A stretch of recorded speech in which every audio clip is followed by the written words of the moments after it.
Hello, hai, สวัสดีค่ะtahu ke tak saya mula ni Nana dah sampai di Chiang Mai. Chiang Mai ni Nana duduk kawasan dalam bandar Chiang Mai. Lepas tu tak lain tak bukan kita kena cari hotel hok halal ni.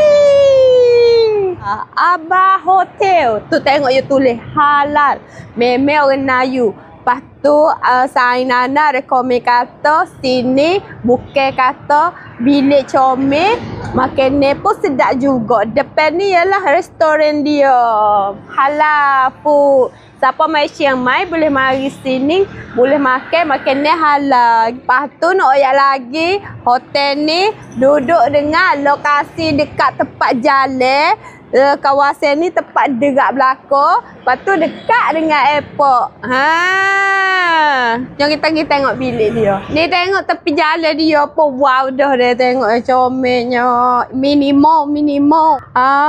Wow, tepi ni ada subway nam. Tempat ada apa? Swimming pool. Ni ada pak budak dengan pak orang tua. Oh ya. Ya dia piak. Wow, comel. Ni depan je baru ni tengok comel. Nampak dengan sebab Dika. Okey, kita nak naik tempat bilik nanti abang nak bawa pergi. Ni mari kita nak mari tengok bilik yang satu. Jom. Dia pakai nekat lah. Wih. Jom. Wow, tengok masuk. Wow, tengok ni comel ni. Wow. Kalau siapa suka romantik bolehlah mari tengok ni. Wow. Oh no. Ada lemah. Aduh, comel tengok api di atas. Oh, comelnya.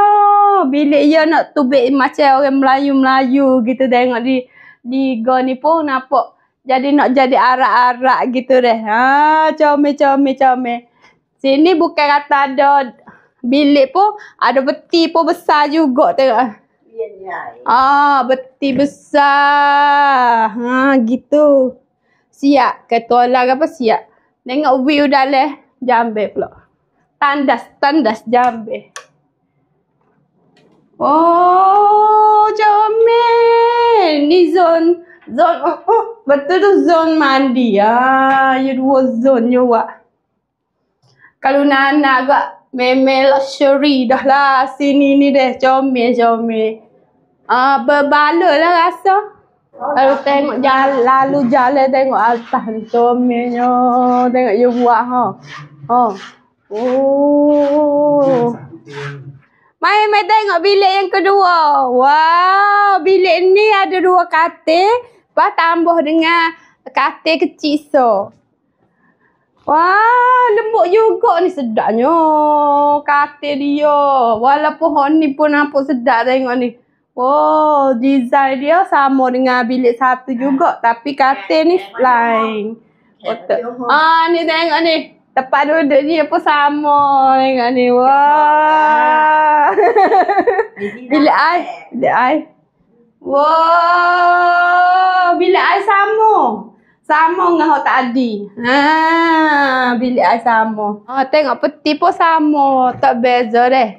Atas kita lah nak pilih 2 katil ke sekatil. King. Ni ialah restoran. Di restoran. Wow. Tengok ni. Comelnya. Tengok orang buat air tu pakai tudung.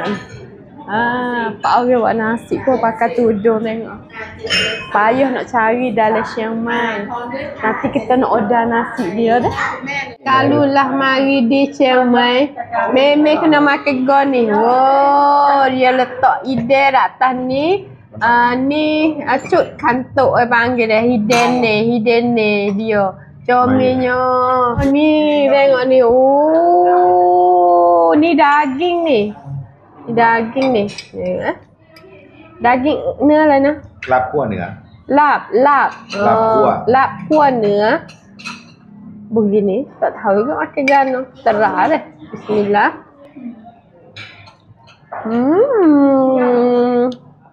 ไม่หน่อยน่ากิน ได้ บอกว่าตลอดทริปเนี่ยร้านดังที่สุดเลยมันยกให้ที่หนึ่งเลยนะ รอบเดี๋ยวก็กลับมาอีกรอบทำเนื้อผัดซอส Enggak sama Nana memang suka sambal dia. Jadi kalau makan dengan nasi memang sedap. Ni ialah gula masaman air, masaman air. Masam-masam gitu. Ni sedap weh. Masaman air. เขาปล่อยเนื้อ Gula. เดี๋ยวก็กินจอยๆกัน Kalau siapa mari jalan di Siambai dah, jangan lupa di sini. Memang order Ada best. lah. Tak. Kena mari.